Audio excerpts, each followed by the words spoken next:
હવે ખાસ કરીને બજારના ફોકસમાં જે રિલાયન્સનો શેર રહ્યો છે, જે 2 દિવસથી સતત તેજી બતાવી રહ્યો છે. પરિણામ બાદ શેરમાં 7%ની તેજી જોવા મળી છે. કેવા રહ્યા છે પરિણામ અને તેની વિગતો લઈએ. સહયોગી યતિન મોટા આપણી સાથે જોડાઈ ગયા છે. યતિનજી, જણાવો, રિલાયન્સમાં તેજી પાછળના કયા કારણો છે? તો ફોર્થ ક્વાર્ટરના નંબર્સ બાદ જે આઉટલુક આવી રહ્યું છે એ સારું આવી રહ્યું છે, જેના કારણે રિલાયન્સ ઇન્ડસ્ટ્રીઝના શેરમાં આપણે રિઝલ્ટ બાદ લગભગ 7-7.5%ની તેજી જોઈ છે, જે બજારને બહુ મોટો સપોર્ટ આપી રહી છે. અગર આપણે Q4ની વાત કરીએ તો ક્લિયરલી જીઓ માર્ટના જે એવરેજ ડેલી ઓર્ડર્સ છે ત્યાં એક 62%નો વધારો થયો છે, એ બજારને પસંદ આવ્યું. એની સિવાય જે જીઓનો આરપુ છે ટેલિકોમ બિઝનેસ માટેનું, એ 206ને પાર કરી ગયો છે અને આગળ જતાં FY26માં કદાચ અહીંયા 10-15% સુધારો થાય એવું એનાલિસ્ટ માની રહ્યા છે. તેની સિવાય જે ન્યૂ એનર્જી બિઝનેસ છે એનું ગાઈડન્સ સરસ રહ્યું છે FY30 સુધી, જે એક મોટું કોન્ટ્રીબ્યુટર બની શકે છે. નવા કેપેક્સ એટલે નવા વિસ્તારોની આપણે વાત કરીએ તો ક્લિયરલી પીવી મોડ્યુલ ફેસિલિટીનું પહેલી લાઇન જે છે એનું ઉદ્ઘાટન થઈ ગયું છે. ત્યાં જે સ્કેલઅપ છે એ થઈ રહ્યું છે. તેની સિવાય જીઓ એર ફાઇબરમાં બી આપણે જોયું છે કે સારા સબસ્ક્રિપ્શન્સ જોવા મળી રહ્યા છે. ઇનફેક્ટ મેનેજમેન્ટનું ટાર્ગેટ હવે 10 લાખ સબસ્ક્રાઇબર પર મંથના હિસાબે ટાર્ગેટ વધારવાનો છે, એટલે એડિશન ત્યાં સારું એવું થતાં જોવા મળશે. ટ્રિગર્સ કયા છે આગળ જતાં? ક્લીન એનર્જી બિઝનેસ કે ન્યૂ એનર્જી બિઝનેસની વાત કરીએ તો 30 ગીગાવોટની બેટરી મેન્યુફેક્ચરિંગ પ્લાન્ટ છે, એનું કેપેક્સ શરૂ થઈ ગયું છે. ગ્રીન હાઇડ્રોજન ટુ ગ્રીન કેમિકલ્સનું પ્લાન્ટ કાંડલામાં એટલે કે ગુજરાતમાં તમને બહુ જલ્દી શરૂ થતા જોવા મળશે. ત્યાં બી પ્લાન ઓન ટ્રેક છે. તેની સિવાય 1 MMTPAનું પોલિએસ્ટર એક્સપેન્શન પ્લાન જે છે એ આવનારા 2 ફાઇનાન્શિયલ યર્સમાં કમ્પ્લીટ થઈ જશે, તો ત્યાં બી મોટી કેપેસિટી તમને ઓનલાઈન થતાં જોવા મળશે. જેમ ફાઇનાન્સનું એક ખરીદારીનું ટાર્ગેટ છે 1580ના ટાર્ગેટ સાથે, પણ તેમના SOTPની વાત કરીએ તો ક્લિયરલી અત્યારે જે ન્યૂ એનર્જી બિઝનેસ છે એ નાનું તમને દેખાઈ રહ્યું છે, લગભગ ₹80ની આસપાસ. અહીંયા એક મોટો વેલ્યુએશનનું ટેલવિન તમને જોવા મળશે. તેમજ જે પેટકેમ રિફાઇનિંગ બિઝનેસનું પરફોર્મન્સ છે એ થોડુંક વીક છે, જે આગળ જતાં સુધરી શકે છે, તો અહીંયા બી વેલ્યુએશન વધશે. અને ક્લિયરલી ડિજિટલ એટલે કે ટેલિકોમ બિઝનેસ અને રિટેલ બિઝનેસનું વેલ્યુએશન લગભગ ₹500 થી ₹550 પર શેરની રેન્જમાં તમને દેખાય છે individually.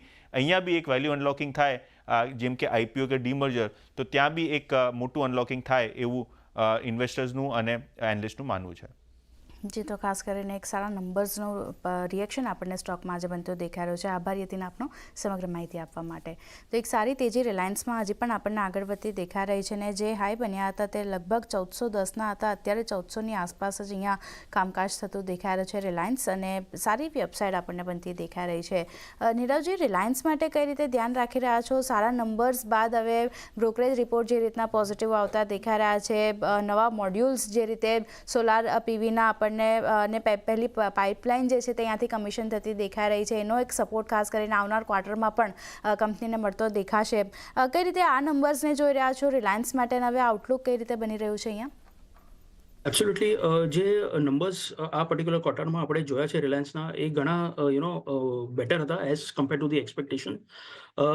Especially on the retail side હું ડેફિનેટલી હું કહેવા માંગીશ કે રિટેલના જે નંબર્સ હતા, એસ્પેશિયલી એબિટા જે ગ્રોથ આવ્યું છે આ પર્ટિક્યુલર ક્વાર્ટરમાં, દેટ વોઝ સમવેર અરાઉન્ડ 14%, જે અમારા એક્સપેક્ટેશન કરતાં પણ વધારે હતું.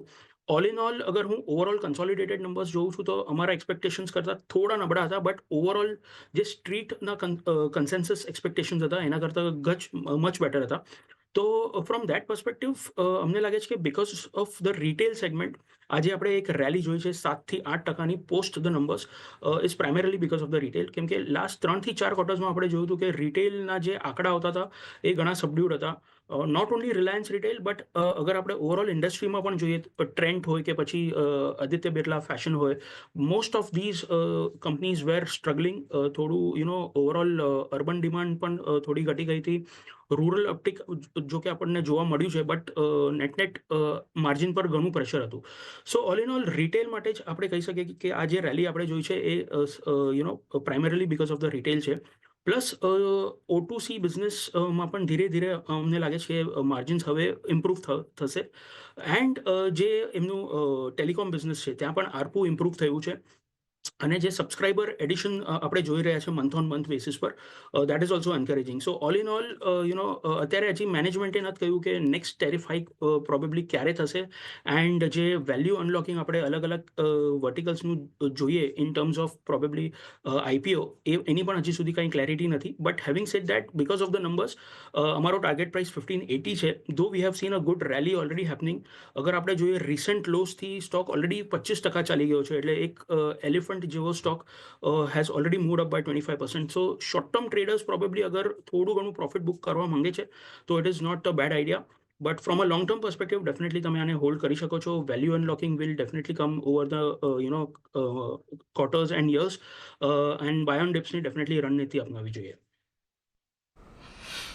ઘટાડે ખરીદદારીની રણનીતિ અપનાવો. ટ્રેડર છો અને શોર્ટ ટર્મ ટ્રેડિંગમાં જો તમને પ્રોફિટ થઈ રહ્યો તો અત્યારે થોડો ઘણો પ્રોફિટ બુક કરવાની પણ સલાહ બનતી દેખાઈ રહી છે. 1580ના એક લક્ષ્યાંક ખાસ કરીને રિલાયન્સ પર છે, એટલે એના પર એક નજર રાખીશું. પરંતુ એ સાથે